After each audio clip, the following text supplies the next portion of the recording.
మొదలు పెట్టేస్తున్నాను. Okay sir.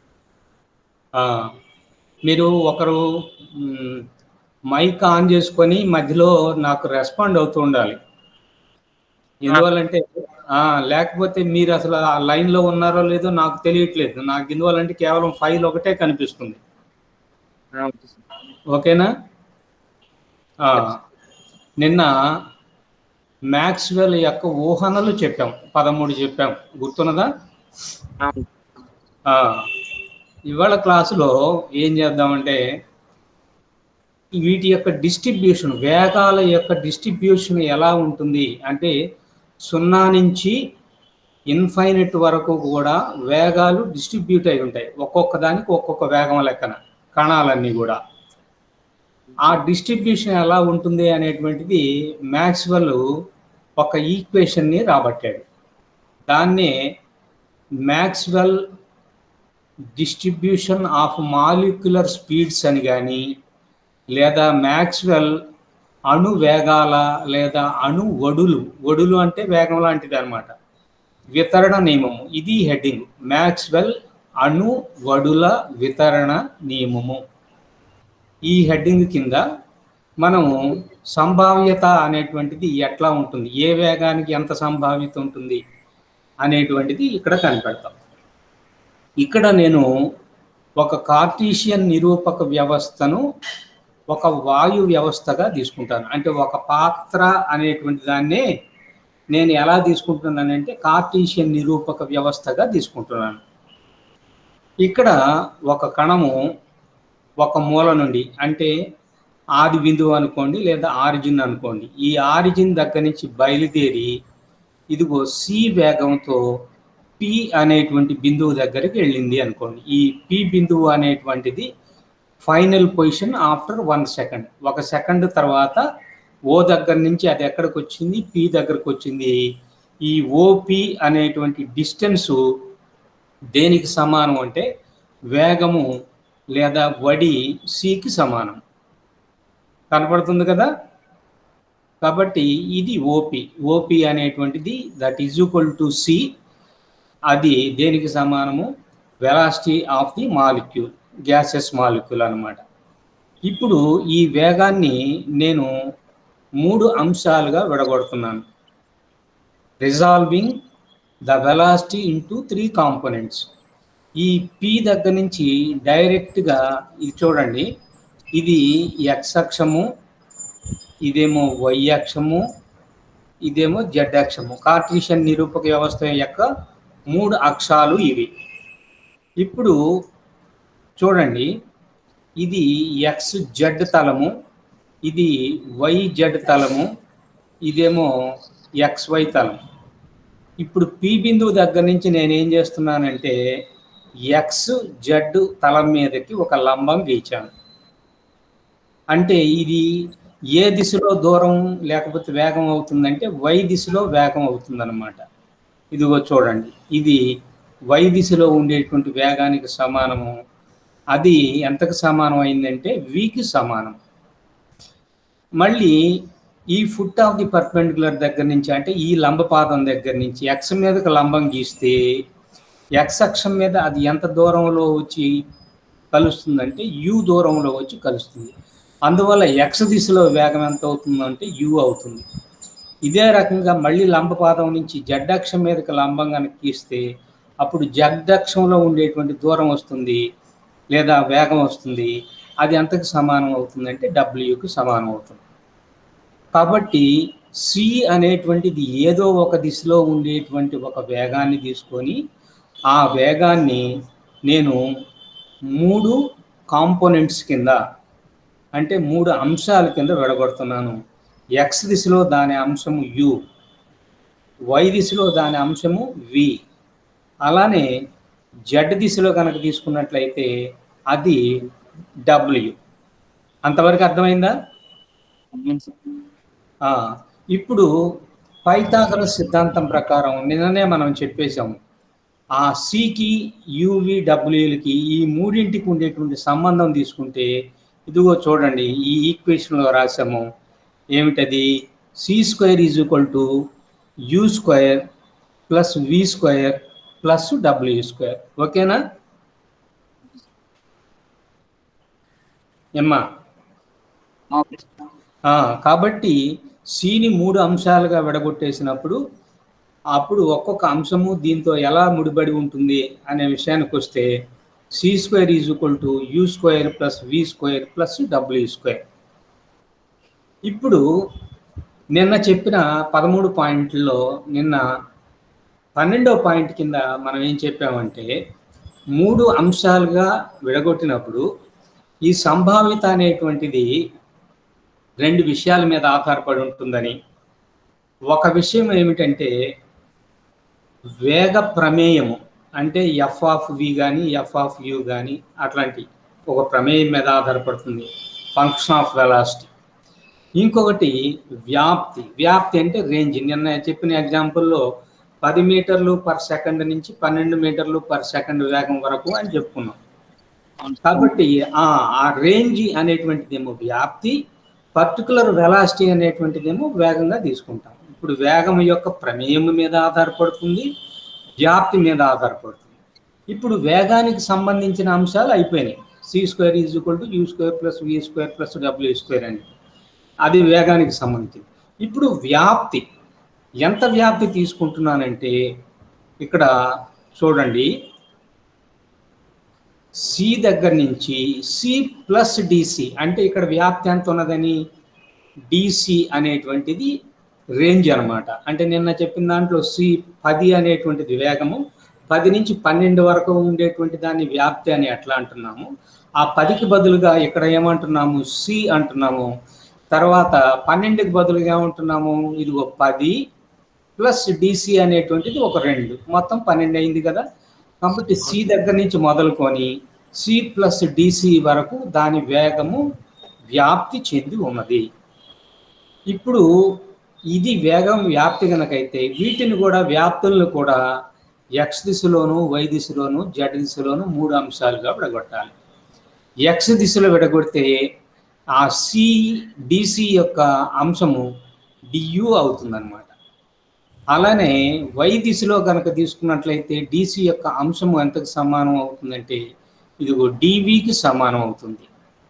తర్వాత జెడ్ దిశలో తీసుకున్నట్లయితే దాని యొక్క అంశము డిడబ్ల్యూకి సమానం అవుతుంది.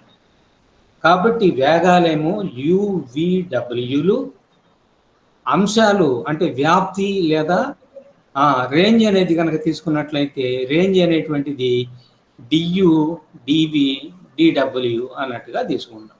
ఇప్పుడు ఇక్కడ చూడండి, డియు డివి డిడబ్ల్యూ అనేటువంటి 3 భుజాలతోటి ఒక ఘనాన్ని ఊహించుకున్నట్లయితే దాని ఘనపరిమాణం ఎంత ఉంటుంది, డియు డివి డిడబ్ల్యూ అనేది ఘనపరిమాణం.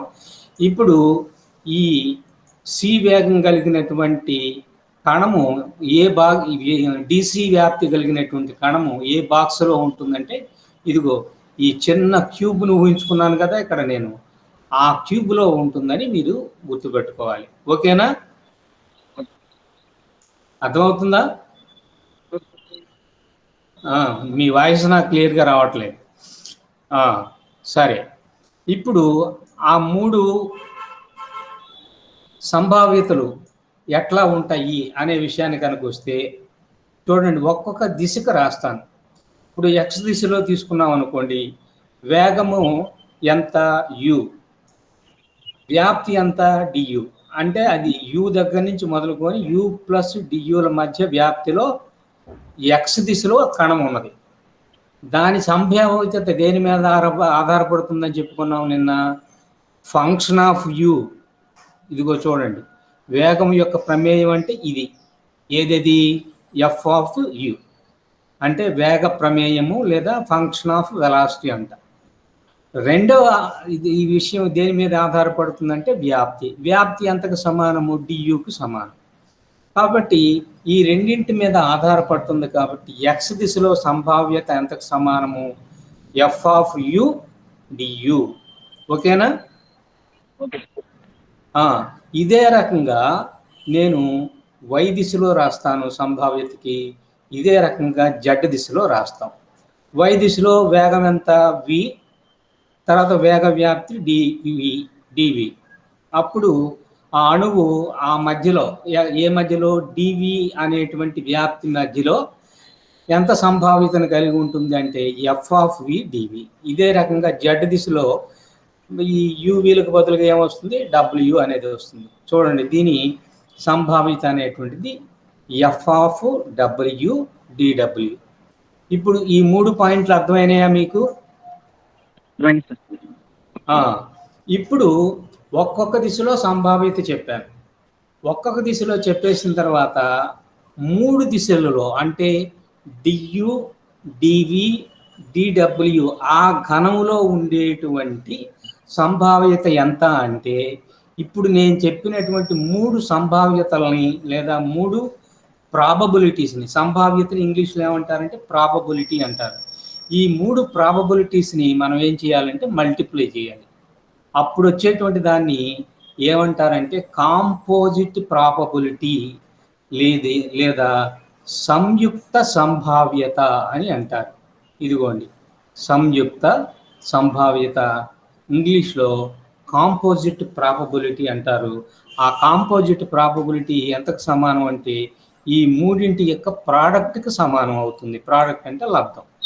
అదిగో రెండో ఈక్వేషన్ చూస్తే ఆ కాంపోజిట్ ప్రాబబిలిటీ ఇదిగో 3 రాస్తాను. ఎఫ్యు డియు, ఎఫ్వి డివి, ఎఫ్డబ్ల్యూ డిడబ్ల్యూ మూడింటిని మల్టిప్లై చేస్తే ఈక్వేషన్ 2 వచ్చింది. కనపడింది కదా ఏమ్మా? ఇప్పుడు ఈ మూడింటిని మనం పై మూడింటిని మల్టిప్లై చేస్తే F of u, f of v, f of W, DU, DV, DW అనేటువంటిది ఇది కాంపోజిట్ ప్రాబబిలిటీ లేదా సంయుక్త సంభావ్యత. ఆ ఘనం వరకు మాత్రమే వస్తుంది, చుట్టూ రాదు. అది గుర్తుపెట్టుకోండి. చుట్టూ ఏమిటి, ఆ ఘనం వరకు ఏమిటంటే మీకు ఒకసారి మళ్ళీ బొమ్మను చూపిస్తాను. చుట్టూ అంటే సి వేగంతో ఇటు వెళ్ళొచ్చు, లేదా సి వేగంతో ఇటు వెళ్ళొచ్చు, లేదా సి వేగంతో ఇటు వెళ్ళొచ్చు, ఇట్లా చుట్టూ వెళ్ళొచ్చు కదా. అవును సార్.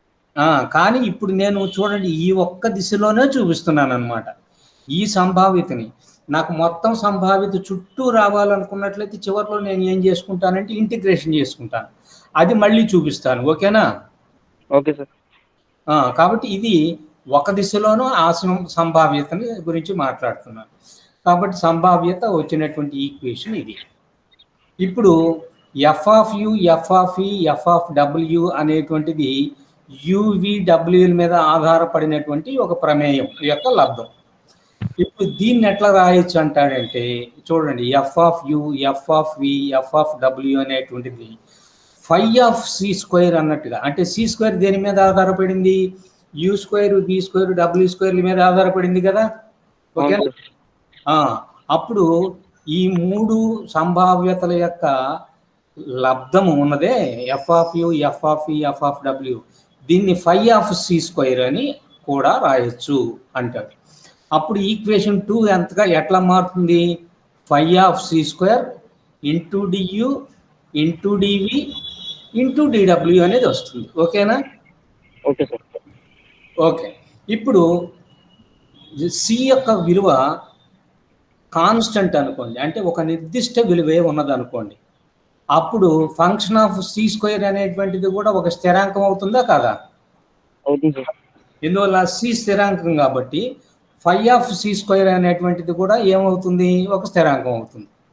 ఇప్పుడు ఈ స్థిరాంకాన్ని డిఫరెన్షియేట్ చేస్తున్నాను. చూడండి, ఫై ఆఫ్ సి స్క్వేర్ని డిఫరెన్షియేట్ చేస్తే d of phi of c square. ఓకేనా? స్థిరాంకాన్ని డిఫరెన్షియేట్ చేస్తే దేనికి సమానం అవుతుంది? 0 అవుతుందా కదా? అవుతుంది సార్. అంటే ఏదైనా ఒక స్థిరాంకం తీసుకొని దాన్ని డిఫరెన్షియేట్ చేస్తే దాని డిఫరెన్షియేషన్ వాల్యూ ఎంత అవుతుందంటే 0 అవుతుంది. అవకలనం చేస్తే 0 అవుతుంది. ఓకేనా? ఇప్పుడు ఫై ఆఫ్ సి స్క్వేర్ ఎంతకు సమానము? ఎఫ్యు, ఎఫ్వి, ఎఫ్డబ్ల్యూ ఈక్వేషన్ 3 ప్రకారం. ఓకేనా? కాబట్టి differential of phi of c స్క్వేర్గా f of u, f of v, f of డబ్ల్యూ ఈ మూడింటి యొక్క ప్రోడక్ట్ని డిఫరెన్షియేట్ చేసినా కూడా మళ్ళీ ఫలితం ఏమైపోతుంది? 0 అవుతుంది. ఓకేనా? ఇప్పుడు దీంట్లో ఈ డిఫరెన్షియల్లో ఎన్ని రాశులు ఉన్నాయి చెప్పండి? 3 రాసులు ఉన్నాయిగా. ఇప్పుడు ఈ 3 ఇప్పుడు డిఫరెన్షియల్ ఆఫ్ యూవి అంటే మనం ఏం రాస్తాం? యూడివి ప్లస్ విడియు అని చెప్పి రాస్తామా లేదా? వస్తుంది సార్. అట్లనే ఇప్పుడు మొదటి దాని యొక్క డిఫరెన్షియల్ మిగిలినవి 2, రెండో దాని యొక్క డిఫరెన్షియల్ మిగిలినవి 2, మూడో దాని డిఫరెన్షియల్ మిగిలినవి 2. ఓకేనా? ఓకే. అట్లా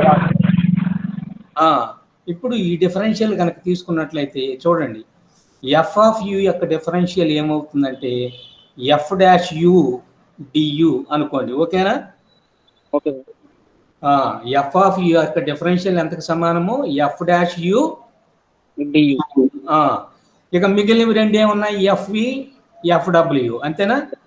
అవును సార్. కాబట్టి ఇది చూడండి, ఈ పార్ట్ కనుక చూసుకున్నట్లయితే F of you DU into FV into FW. తర్వాత నెక్స్ట్ రెండో దాన్ని డిఫరెన్షియేట్ చేయాలి కదా, అంటే ఎఫ్ ఆఫ్ వి డివి అవుతుందా రెండోది చేస్తే? అవును సార్. ఇదిగోండి ఇక్కడ కింద చూడండి, ఎఫ్ ఆఫ్ వి ఇదిగో డివి ఎఫ్యు ఎఫ్డబ్ల్యూ. ఓకేనా? Okay sir. అంటే రెండో దాని డిఫరెన్షియల్ మొదటిది మూడవది. తర్వాత ఇప్పుడు మూడోసారి దేన్ని డిఫరెన్షియేట్ చేయాలి? ఎఫ్డబ్ల్యూ. కాబట్టి ఇదేమవుతుంది? F dash W DW FU FV. ఓకేనా? ఓకే. కాబట్టి ఇది ఎంతకు సమానం అయిపోయింది? 0కి సమానం అయిపోయింది. అంతే కదా పై సమీకరణం ప్రకారం. ఇప్పుడు నేనేం చేస్తానంటే దీన్ని ఈక్వేషన్ 4 అంటున్నాను. అంతవరకు అర్థమైందా? ఇప్పుడు ఏం చేస్తున్నానంటే ఈ ఈక్వేషన్ 4 అనేటువంటి దాన్ని దేని చేత భాగిస్తానంటే f of u f of v f of డబ్ల్యూ చేత భాగిస్తాను. ఓకేనా? ఇప్పుడు మొట్టమొదటి దాని చేత భాగిస్తే మొట్టమొదటి దాన్ని ఎఫ్యు ఎఫ్వి ఎఫ్డబ్ల్యూ చేత భాగిస్తే ఎఫ్వి ఎఫ్డబ్ల్యూ క్యాన్సిల్ అయిపోతాయి. ఇంకా పైన మిగులుతుంది F dash u d u by FU. ఓకేనా? F dash u d u by f of you. అట్లే రెండవ దాన్ని భాగించితే F dash we DV by f of వి. అలానే మూడోది చేస్తే ఏమొస్తుంది చెప్పండి? F dash W by F dash W DW by F W. కాబట్టి 0ని ఎంత చేత భాగించినా కానీ మళ్ళీ ఆ విలువ 0 అవుతుంది. కాబట్టి ఈ ఈక్వేషన్ మొత్తం ఏమైపోతుంది? 0 అయిపోతుంది. ఓకేనా? అంటే ఇప్పుడు నేను చేసినటువంటి ఈ డెరివేషన్ పార్ట్ అంతా దేని గురించో తెలుసా? నేను ఇక్కడ ఎఫ్యు ఈ ఈక్వేషన్ పైన చూపిస్తున్నాను, మీకు కనపడుతుందా? ఈక్వేషన్ 2. ఆ ఈక్వేషన్లో ఎఫ్ ఆఫ్ యు ఏమిటో తెలియదు, ఎఫ్ ఆఫ్ వి ఏమిటో తెలియదు, ఎఫ్ ఆఫ్ డబ్ల్యూ ఏమిటో లేదు. అవి కనిపెట్టడం కోసం నేను చేస్తున్న ప్రయత్నం ఇదంతా. ఓకేనా? ఓకే. ఇప్పుడు ఈక్వేషన్ 5 వరకు మనకు డౌట్ లేదు. ఇప్పుడు నేనేం చేస్తానంటే ఈక్వేషన్ 1ని తీసుకొని ఆ 1ని ఏం చేస్తానంటే డిఫరెన్షియేట్ చేస్తాను. ఈక్వేషన్ 1 ముందు పేజీలో ఉన్నది. ఇదిగోండి, ఇది ఈక్వేషన్ 1. మీకు ఫస్ట్ చెప్పాను కదా. ఇక్కడ ఏమన్నాము? సి అనేటువంటిది కాన్స్టెంట్ అంటున్నాం కదా. ఇప్పుడు ఈ ఈక్వేషన్ని నేను డిఫరెన్షియేట్ చేస్తాను. Left side differential of c square చేస్తే సి స్క్వేర్ కాన్స్టెంట్ కాబట్టి ఇది 0 అయిపోతుందిగా. అవును సార్. అప్పుడు యూ స్క్వేర్ని డిఫరెన్షియేట్ చేస్తే ఏమవుతుంది? 2u du. ఓకేనా? Okay sir. అంటే ఎక్స్ స్క్వేర్ని చేస్తే 2x dx అవుతుందా లేదా కదా. అట్లనే వి స్క్వేర్ని చేస్తే 2v dv. అట్లనే డబ్ల్యూ స్క్వేర్ని డిఫరెన్షియేట్ చేస్తే 2w dw. ఇప్పుడు మళ్ళీ కిందకు వచ్చేసేయండి. ఇదిగో చూడండి, 2u du plus 2v dv plus 2w dw అనేటువంటిది డిఫరెన్షియల్ ఆఫ్ ఈక్వేషన్ 1. ఓకేనా? ఇప్పుడు ఈ సమీకరణాన్ని అంటే ఇప్పుడు ఈ చూపిస్తున్నటువంటి ఈ సమీకరణాన్ని λ/2 చేత డివైడ్ చేస్తాను, మల్టిప్లై చేస్తాను. ఓకే? ఈ λ/2 అనేది కూడా గుర్తుపెట్టుకోండి, మళ్ళీ మనకు ఫర్దర్గా వస్తుంది. ఆ λ/2 ఎంతకు సమానం అవుతుంది తర్వాత బి అనే కాన్స్టెంట్కి సమానం అవుతుంది. ఓకేనా? ఇప్పుడు దీన్ని మల్టిప్లై చేస్తే ఏమవుతుంది, 2లన్నీ క్యాన్సిల్ అయిపోతాయి. ఓకేనా? 2లో క్యాన్సిల్ అయిపోతే అప్పుడు ఇంకేమవుతుంది, ఈక్వేషన్ లాంబ్డా చేత మల్టిప్లై చేసినట్టు. λu du plus λv dv plus λw dw is equal to 0నే. రైట్ సైడ్ కూడా λ2 చేత మల్టిప్లై చేస్తే 0యే కదా. అవును సార్. అంటే c² యొక్క డిఫరెన్షియల్ 0 కాబట్టి. ఇప్పుడు ఈ ఈక్వేషన్ని 6 అనండి. 6 అన్న తర్వాత ఇప్పుడు ఈక్వేషన్ 5ని 6ని నేను యాడ్ చేస్తాను. ఈక్వేషన్ 5లో చూడండి, ఈ మొదటిదంతా దేనికి సంబంధించింది చెప్పండి, ఈ ఫస్ట్ ముక్క ఏ అక్షానికి సంబంధించింది? ఎక్స్ అక్షం, అంతే కదా. అవును సార్. తర్వాత ఈ రెండవది డివి అనేటువంటిది ఏ అక్షం దిశలో ఉంది? వై దిశలో. అట్నే డిడబ్ల్యూ అనేది ఏ దిశలో ఉంది? జెడ్ దిశలో. అలానే మీరు ఈక్వేషన్ 6లోకి వచ్చేటప్పటికి λu du ఎక్స్ దిశది. ఓకేనా? Okay sir. λv dv y దిశది. λw dw అనేది జెడ్ దిశది. ఓకే. ఇప్పుడు దేనికి దానికి కలుపుతాను, ఎక్స్కి ఎక్స్ కలుపుతాను. అంటే f'(u) ప్లస్ λu, ఈ రెండిట్లో డియు కామన్ ఉంటుంది కదా. ఓకేనా? ఆ డియుని నేను కామన్ తీసేసాను. ఓకేనా? Okay sir. కాబట్టి నీకేమొచ్చింది, f'(u)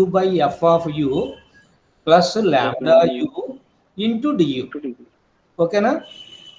ఓకే.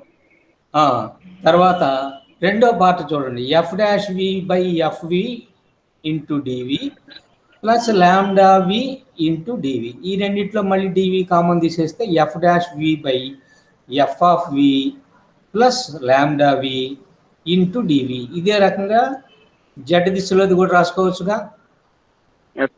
ఆ జెడ్ దిశలోది కూడా రాసుకున్నట్లయితే అప్పుడు f'(w/f) plus λw into dw is equal to 0. ఎందువల్లంటే ఈక్వేషన్ 6 టోటల్ 0, ఈక్వేషన్ 5 యొక్క టోటల్ కూడా 0నే.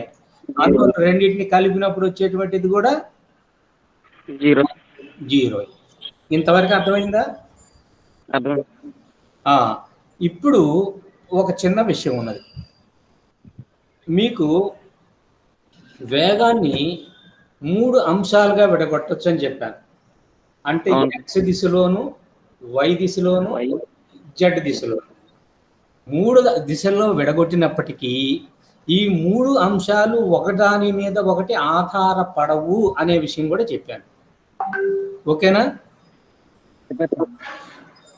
అంటే యుకు సంబంధించిన అంశాలు వి మీద కానీ డబ్ల్యూ మీద కానీ ఆధారపడవు. అదే రకంగా వికి సంబంధించిన అంశాలు యు మీద కానీ డబ్ల్యూ మీద కానీ ఆధారపడవు, అంటే ఇండిపెండెంట్ అనమాట. అట్లనే డిడబ్ల్యూకి సంబంధించినటువంటి అంశాలు ఏవి కూడా డియు మీద కానీ డివి మీద కానీ ఆధారపడవు. ఓకేనా? They are independent of each other. X component, y component, z component. X component means u, y component means v, W component means Z component means W. So, even though they are resolved from the same vector, they are independent of each other. అవి ఒకదాని మీద ఒకటి ఆధారపడవు. అయితే ఇక్కడ చూడండి, ఈ మూడింటి మొత్తం ఎంతకు సమానమైంది? 0కి సమానం. మూడింటి మొత్తం ఏమో 0కి సమానం అయిపోయింది. మళ్ళీ అవి 3 కూడా ఒకదాని మీద ఒకటి ఆధారపడలేదు. ఓకేనా? అట్లా ఆధారపడకుండా మూడింటి మొత్తం 0 కావాలంటే దేనికి అది విడివిడిగా 0 కావాలి. అంటే ఎక్స్ కాంపోనెంట్ మొత్తం 0 కావాలి, వై కాంపోనెంట్ మొత్తం 0 కావాలి, అట్లనే జెడ్ కాంపోనెంట్ కూడా ఏం కావాలి? 0 కావాలి. కాబట్టి ఇదిగో చూడండి, ఈ ప్లస్కు ముందు ఉండేటువంటిదంతా f'(u/f) plus λu into DU is equal to 0. ఓకేనా? అలానే F dash we by f of we plus lambda V into DV is equal to 0. ఓకేనా? Okay sir. అలానే F dash W by f of W plus lambda W DW is equal to 0. అట్లా 3 రాసులు కూడా దేనికి అదిగా 0 కావాలి. ఎందువల్లంటే అవి ఇండిపెండెంట్గా ఉంటాయి. ఇప్పుడు నేను మొదటి అంశం తీసుకొని దాన్ని 0కి ఈక్వేట్ చేస్తున్నాను. ఓకేనా? Okay sir. ఇదిగో చూడండి, F dash you by f of you plus lambda you into DU is equal to ఎంతకు సమానం అయిపోయింది? 0కి సమానం అయిపోయింది. ఓకేనా? కాబట్టి 0 అయిపోతే ఇప్పుడు అట్లనే రెండవది 0 అయిపోయింది, మూడవది కూడా ఇక్కడ కనపడుతున్నాయి కదా ఈక్వేషన్. ఇది రెండవ ఈక్వేషన్. రెండవ ఈక్వేషన్ అంటే నా ఉద్దేశంలో 7వ ఈక్వేషన్లో రెండో పార్ట్ అనమాట. ఓకేనా? అట్లనే 7వ ఈక్వేషన్లో మూడో పార్ట్ ఇది కూడా 0 అయిపోయింది. ఓకేనా? ఇప్పుడు ఈక్వేషన్ 8 తీసుకోండి. ఈక్వేషన్ 8 తీసుకొని డియు చేత మల్టిప్లై చేసి చూడండి, సెకండ్ పార్ట్ని రైట్ సైడ్కి తీసుకురండి. తీసుకొస్తే చూడండి, లెఫ్ట్ సైడ్ ఏమున్నది? F dash you by f of you into DU is equal to ఈ ల్యాండా యు డియుని ఇటు తీసుకొస్తే మైనస్ ల్యాండా యు డియు. ఓకేనా?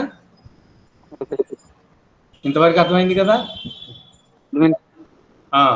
ఇప్పుడు ఏం చేద్దామంటే ఇక్కడ నాకు ఏం కావాలి? ఎఫ్ ఆఫ్ యు ఎంత అన్న విషయం కావాలి. అదే కదా నా ఉద్దేశం. నేను తీసుకున్న ఈక్వేషన్లో f of u, f of v, f of డబ్ల్యూ అనేటువంటివి ఎంతెంత అనేటువంటిది నేను డ్రా చేయడం కోసమే నేను ప్రయత్నం చేస్తున్నాను. ఓకేనా? కాబట్టి ఈ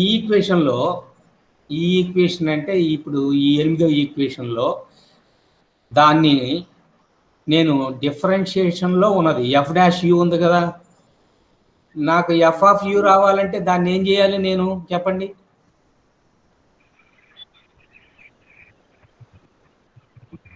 ఇంటిగ్రేట్ చేయాలి, సమాకలనం చేయాలి. ఓకేనా?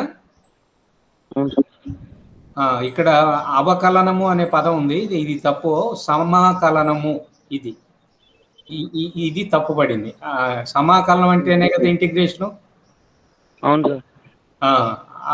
4 అక్షరాలు అది తప్పుపడింది. ఇదిగో ఇంటిగ్రేట్ చేశాను, లెఫ్ట్ సైడ్ ఇంటిగ్రేట్ చేశాను, రైట్ సైడ్ ఇంటిగ్రేషన్. ఓకేనా? ఓకే. ఇప్పుడు చూడండి, F dash you into DU అనేటువంటిది ఎఫ్ ఆఫ్ యు యొక్క డిఫరెన్షియలా కాదా? అవును సార్. ఎఫ్ ఆఫ్ యు దాని యొక్క డిఫరెన్షియల్ ఎంతకు సమానము? F dash u DU. అంటే ఇప్పుడు దీన్ని నేను ఎట్లా అనుకోవచ్చు అంటే డిఎక్స్ బై ఎక్స్ అనుకోవచ్చా? అంతే కదా. పైనేమో డిఫరెన్షియల్ ఆఫ్ ఎక్స్ ఉంది, కిందేమో ఎక్స్ ఉంది, అంతేగా. డిఎక్స్ బై ఎక్స్ యొక్క ఇంటిగ్రల్ ఎంత అవుతుంది చెప్పండి? ఎక్స్ అవుతుందా? 1/x dxకి ఇంటిగ్రల్ ఎంత?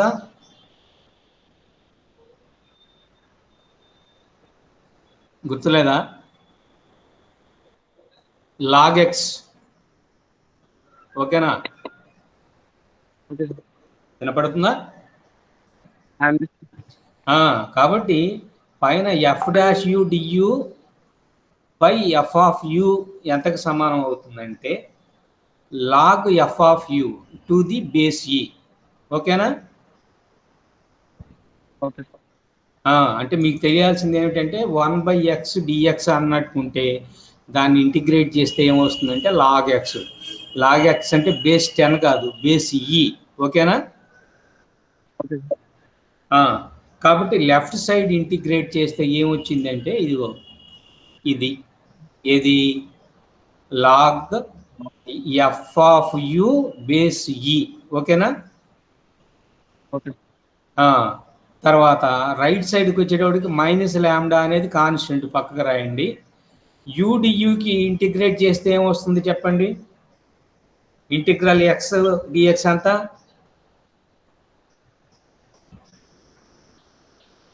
Integral X dx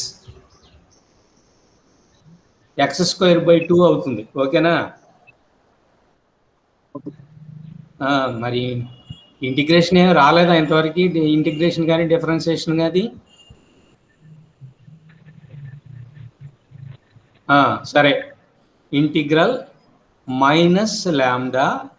u du కనుక చేసినట్లయితే ఎక్స్ డిఎక్స్ లాగా ఇంటిగ్రేషన్ చేస్తే x²/2 ఎట్లా వచ్చిందో ఇక్కడ u²/2 వస్తుంది అనమాట. ఇదిగోండి, -λ రైట్ సైడ్ చేసింది ఇంటూ u² ఎంత వచ్చింది? u²/2 -λ into u²/2 plus some integration constant. ఆ ఇంటిగ్రేషన్ కాన్స్టెంట్ని ఏంగా తీసుకుంటున్నానంటే log a to the base eగా తీసుకుంటున్నాను. ఏమిటి? log a to the base e అనేటువంటిది ఇంటిగ్రేషన్ కాన్స్టెంట్.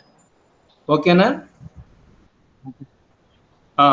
ఇప్పుడు ఈ ప్లస్ log aని లెఫ్ట్ సైడ్కి తీసుకొస్తే ఏమొస్తుంది చెప్పండి?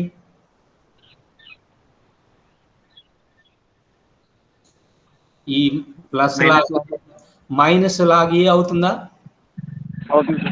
అప్పుడు లెఫ్ట్ సైడ్ ఏముంటుందని అవుతుంది?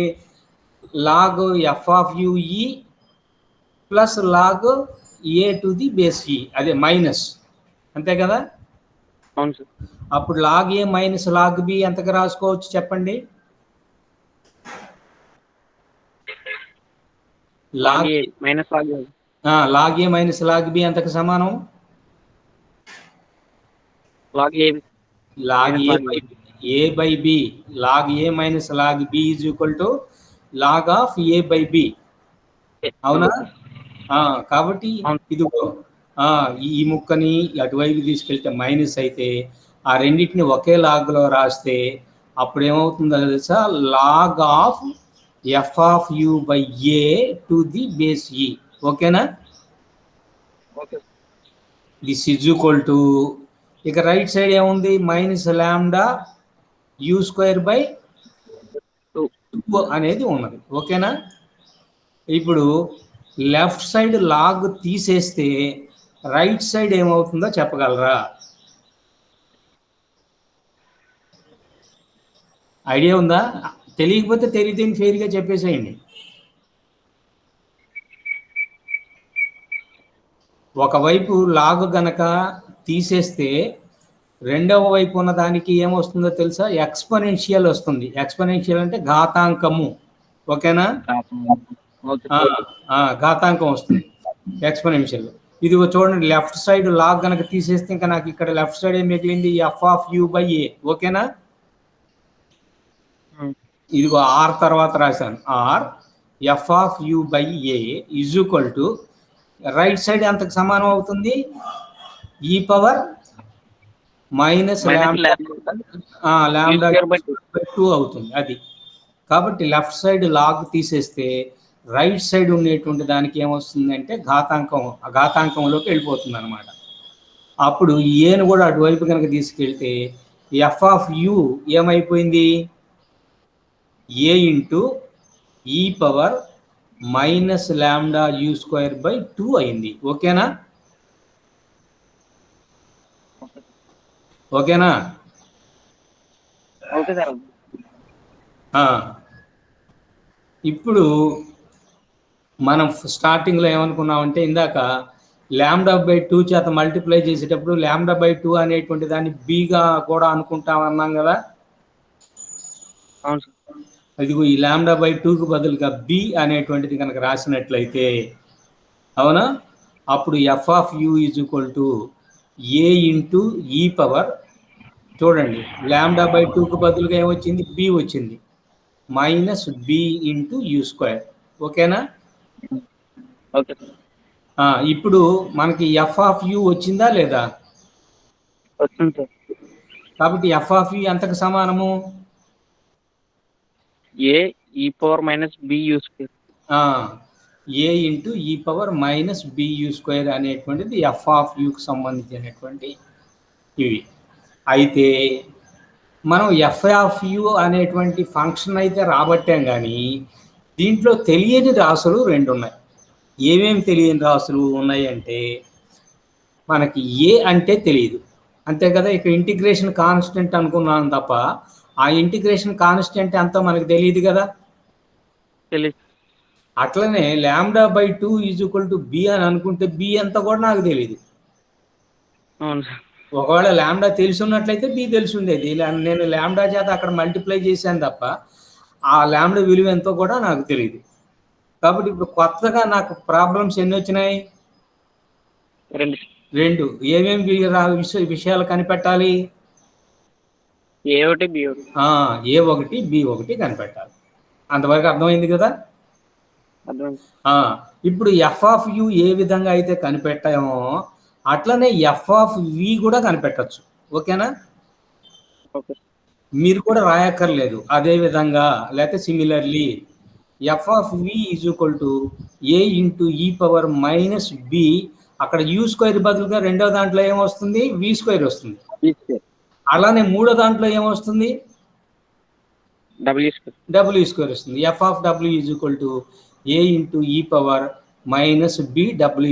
అని 3 వచ్చినాయి. ఓకేనా?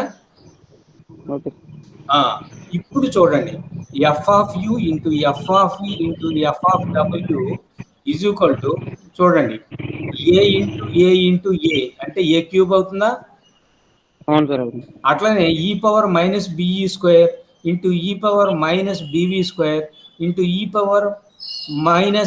× 3 వస్తాయా లేదా? వస్తుంది. ఇప్పుడు a⁻m × a⁻n అని ఎట్లా రాయొచ్చు చెప్పండి? a⁻m × a⁻n ఉన్నాయనుకో, దాన్ని ఎట్లా రాస్తారు? a⁻n. అది a⁻m⁻n అయితే a⁻mn అని రాస్తాం. కానీ a⁻m × a⁻n మల్టిప్లై చేస్తే వచ్చేటువంటిది a⁻m+n. ఓకేనా? అంటే మీకు ఆల్జిబ్రాలో ఫండమెంటల్స్ రావు, అది విషయం. a⁻m/a⁻n ఉన్నది అనుకోండి, a⁻m-n. ఓకేనా? ఓకే. ఇప్పుడు మనకేమొచ్చినాయి? e⁻-bb², e⁻-bu², e⁻-bw² అనే 3 కూడా ప్రోడక్ట్లు వచ్చినాయి కదా. వచ్చినాయి సార్. అన్నిటికి కలిపి ఎట్లా రాయొచ్చు అంటే e⁻-b × u² + v² + w². అంటే ఇందాక m+n అన్నాను కదా, ఇది -bu² -bv² -bw². -bని కామన్ కనుక తీసేస్తే అప్పుడు ఏమొస్తుందంటే చూడండి, e⁻-b × u² + v² + w² అనేది వస్తుంది. ఓకేనా? ఓకే. ఇప్పుడు ప్రాబబిలిటీని మనం ఎట్లా రాయొచ్చో కూడా చూడండి. నెక్స్ట్ ఈక్వేషన్ కనుక వెళ్ళినట్లయితే ఇక్కడ నేను ఇక్కడే వచ్చిందిగా, f(u), f(v), f(w) = a³ × e⁻-b × u² + v² + w². అంతవరకు అర్థమైందా? అర్థమైంది. ఇప్పుడు నేను ఏ రాసులను కనిపెట్టాలనుకుంటున్నాను? మళ్ళీ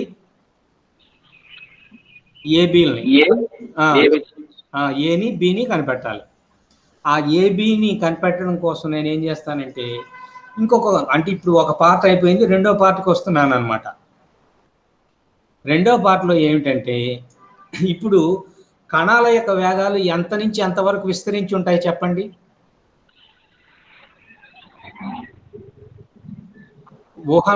ఊహల ప్రకారం నిన్న చెప్పిన ఊహనలు ఉన్నాయి కదా, మ్యాక్స్వెల్ ఊహనలు.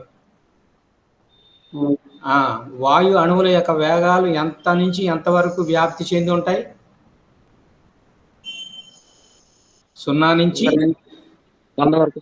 100 వరకు కాదు, 0 నుంచి అనంతం వరకు. వేగము 0 నుంచి ఇన్ఫైనైట్ వరకు విస్తరించి ఉంటుంది వాయు వ్యవస్థలో. అవునా? అంటే 0 -∞ నుంచి +∞ వరకు కనుక తీసుకున్నట్లయితే ఒక అణువు యొక్క సంభావ్యత ఎంత ఉంటుందంటే 1 అవుతుంది. ఓకేనా?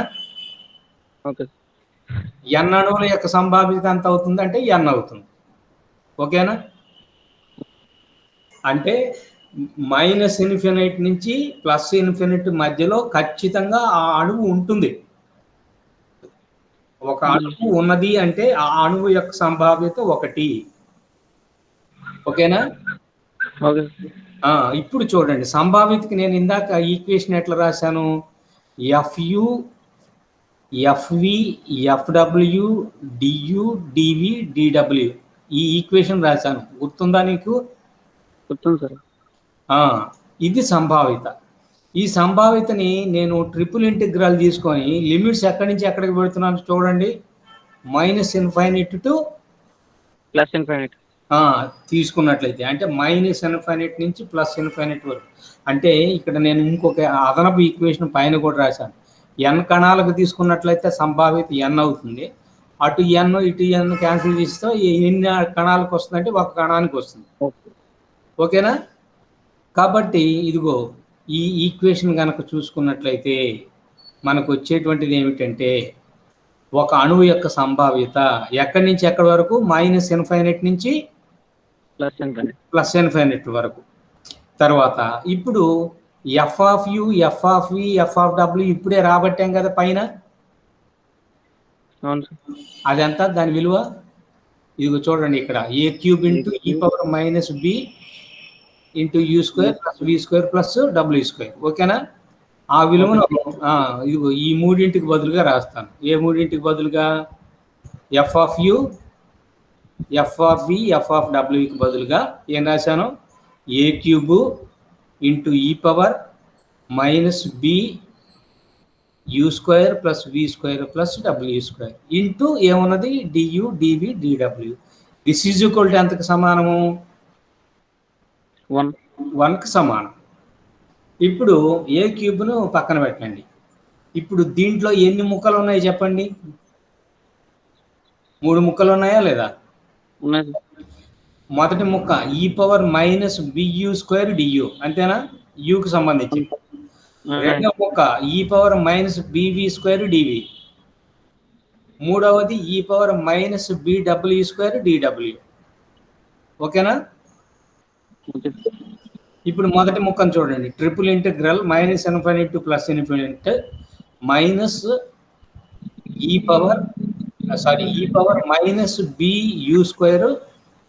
du. ఇది డెఫినెట్ ఇంటిగ్రల్ అంటారు. ఏమిటి? డెఫినెట్ ఇంటిగ్రల్ అంటే నిశ్చిత సమాకలని. అంటే ఒక నిర్దిష్ట విలువ ఉంటుంది. దాని విలువ ఎంతకు సమానం అయితే √π/bకి సమానం. మనం మళ్ళీ చేయక్కర్లేదు, డైరెక్ట్గా ఇది నిశ్చిత సమాకలని. దీని విలువ ఎంత? √π/b. ఇట్లనే మళ్ళీ రెండవ ముక్క ఉంటుందిగా. ఆ రెండవ ముక్క ఎంత? Triple integral e⁻−bv² dv. అది కూడా మళ్ళీ √π/b. అట్లనే మూడవది ఉంది కదా, అది కూడా ఎంతకు సమానం అవుతుంది? మళ్ళీ √π/b. ఇప్పుడు ఈ 3 విలువల్ని ఈ 9వ సమీకరణంలో ప్రతిక్షేపించినట్లయితే ఇదిగో చూడండి, a³ కి a³ వస్తుంది. ఇదిగో చూడండి ఇక్కడ రాశాను, కనపడుతుందా? a³ ఇదిగో ఇంటిగ్రేషన్ చేసి ఈ విలువలన్నీ కనుక కనిపెట్టినట్లయితే ఇదిగో √π/b × √π/b × √π/b 3 is equal to ఎంతకు సమానము? 1కి సమానం అవుతుంది. ఇప్పుడు ఈ మూడింటిని మల్టిప్లై చేస్తే ఎంతకు సమానం అవుతుంది? π/b రూట్ అంటే అర్థం ఏమిటి చెప్పి తెలుసా? √π/b = π/b² ఓకేనా? √x ని x⁻½ గా రాయొచ్చా లేదా? √x అంటే x⁻½ అనే కదా అర్థం. అట్లనే ఈ π/bని ఎట్లా రాయొచ్చు? √π/bని π/b² గా రాసుకోవచ్చా? అట్లాంటివి ఎన్ని ఉన్నాయి? 3 ఉన్నాయి. అంటే మూడింటిని అంటే క్యూబ్ అని వేసుకోవచ్చా? అందువల్ల ఇక్కడ ఇదేమవుతుంది, pi by b whole power 3/2 అవుతుంది. ఇంటూ ఏ క్యూబ్ ఉన్నది. దిస్ ఈజ్ ఈక్వల్ టు ఎంతకు సమానము? 1కి సమానం. అవునా? ఇప్పుడు ఏ క్యూబ్ ఎంత అవుతుందో చెప్పండి. ఈ మిగిలినంతా కూడా అటువైపు కనుక తీసుకెళ్ళిపోతే a cube is equal to b by pi whole power 3/2. ఓకేనా? అప్పుడు ఏ ఎంత అవుతుందంటే √b/p. పైన వచ్చిందేమో √π/b. ఇప్పుడు ఏ విలువ ఎంతకు సమానం అయిపోయింది? b/π. ఇప్పుడు b విలువ ఒక్కటి కనుక తెలిస్తే ఏ కూడా తెలిసినట్టేగా, అంతే కదా? అయితే దీనికి వేరే డెరివేషన్ ఉంది, మనము అది చేయాల్సిన పని లేదు. బి విలువ ఎంతకు సమానం అంటే చూడండి, m/2 kT. B is equal to ఎంత? m/2 kT. m/2 kT. m అంటే ఏమిటంటే కణము యొక్క ద్రవ్యరాశి. కే అంటే ఏమిటి? బోల్ట్జ్మన్ స్థిరాంకము. టీ అంటే ఏమిటంటే పరమ ఉష్ణోగ్రత, అబ్సల్యూట్ టెంపరేచర్. అంతవరకు అర్థమైందా? కాబట్టి బి ఈజ్ ఈక్వల్ టు ఎంతకు సమానము? m/2 kT. m/2 kT.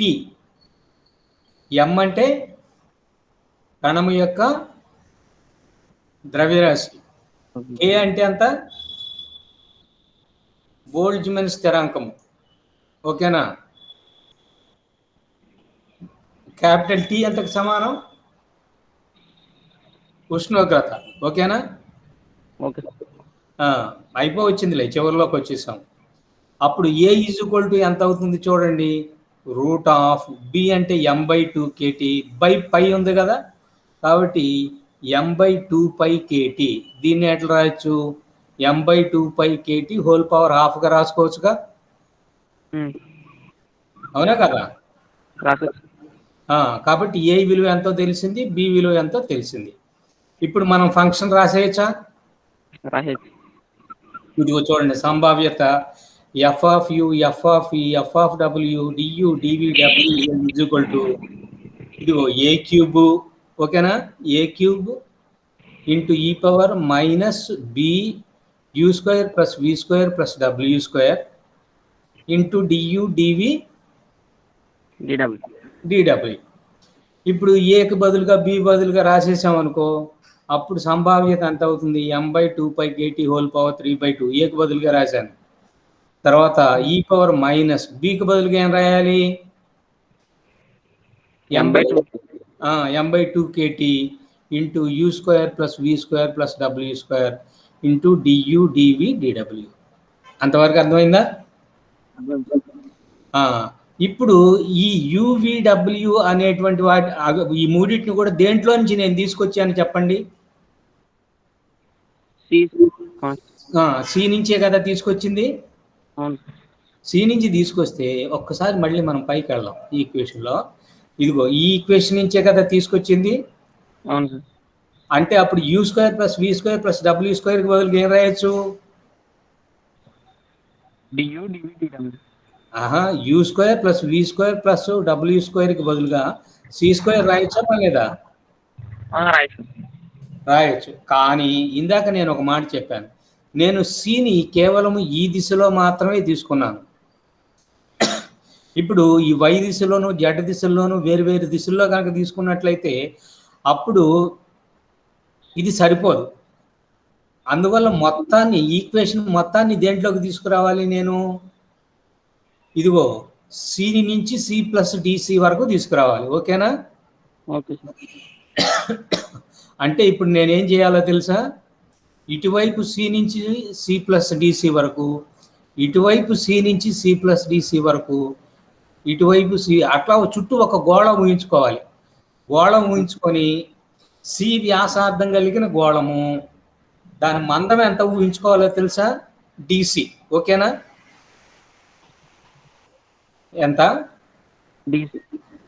dc మందము, గోళం యొక్క వ్యాసార్థం ఎంత? సి వ్యాసార్థం కలిగిన గోళము దాని మందం ఎంత ఉంటుంది? డిసి. డిసి. ఇప్పుడు గోళం యొక్క ఉపరితల వైశాల్యానికి సూత్రం చెప్పగలరా?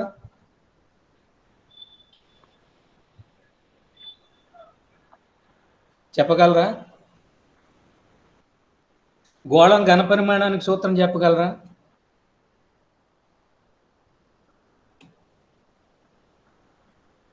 గోళం ఉపరితల వైశాల్యానికి సూత్రము 4πr². ఓకేనా? అవునా? ఏంటి? 4πr. 4πr² అనేది గోళం యొక్క ఉపరితలం. ఓకేనా? అనండి, నాకు వినపడితే కదా. Okay sir. గోళం యొక్క ఉపరితలం వైశాల్యము 4πr². అయితే ఇక్కడ ఆరకు బదులుగా ఏం రాసుకోవాలి? సి రాయాలిగా. అవును సార్. వ్యాసార్థం అంటే సి అనుకున్నాం కదా. కాబట్టి ఇప్పుడు గోళం యొక్క ఉపరితల వైశాల్యం ఎంత అవుతుంది? 4πc². అవును సార్. ఆ గోళం యొక్క మందం ఎంత? డిసి. ఇదిగో చూడండి. అందువల్ల సి అనే గోళానికి సి ప్లస్ డిసి అనేటువంటి గోళానికి మధ్య ఉండేటువంటి ఘన పరిమాణం తీసుకున్నట్లయితే అది ఎంతకు సమానం అవుతుందంటే ఉపరితల వైశాల్యము 4πc² ఇంటూ మందము డిసి. అప్పుడు డియు డివి డిడబ్ల్యూకి బదులుగా ఈ విలువ రాసుకోవచ్చు. ఏ విలువ రాసుకోవచ్చు? 4πc² into DC. అదే అట్లా కనుక రాసుకుంటే అన్ని దిక్కుల్లో ఉండేటువంటి ఘన పరిమాణం మొత్తం వస్తుంది. అప్పుడు u² + v² + w² బదులుగా ఏం రాసుకోవచ్చు? c² రాసుకోవచ్చు. ఓకేనా? ఓకే. కాబట్టి సంభావ్యతని నేను పీసీడిసి అంటాను. సంభావ్యత పీసీడిసి, లేకపోతే మీరు ఏమి అనకపోయినా పర్వాలేదు. పీసీడిసి = ఏ క్యూబ్కి బదులుగా ఏం వచ్చింది చెప్పండి? m/2πkt whole power 3/2 into e power minus బికి బదులుగా ఏం రాయాలి? m/2kt. తర్వాత ఇంటూ u² + v² + w²కి బదులుగా c² రాశాను. డియు డివి డిడబ్ల్యూకి బదులుగా ఏం రాశాను? 4πc² ఇంటూ డిసి అన్నట్లుగా రాశాను. కాబట్టి ఇప్పుడు ఈ 4π అనేటువంటి దాన్ని ముందుకు తీసుకొచ్చి రాశాను. కాబట్టి సంభావ్యత ప్రమేయము పీసీడిసి అనుకున్నట్లయితే this is equal to 4π into m/2πkt whole power 3/2 into e power minus m/2kt into c² into c² dc. ఇదేమో పవరు కదా. ఈ ముక్క మొత్తం కూడా ఘాతాంకంలో ఉంది. ఇదేమో ఇంటూ c² d²గా ఉన్నది. దీన్ని మ్యాక్స్వెల్ వేగ వితరణ సంభావ్యత అని అంటారు. ఓకేనా? ఇంతవరకు రాస్తే సరిపోతుంది. జనరల్గా ఎక్కువ సార్లు అడగడు, కాకపోతే ఇది పెద్దది కదా, 10 మార్కులకు అడుగుతాడు. ఎప్పుడో ఒకసారో 2 సార్లు అడిగాడు. ఓకేనా? దీంతో ఆపేద్దాము. ఓకేనా? Okay sir.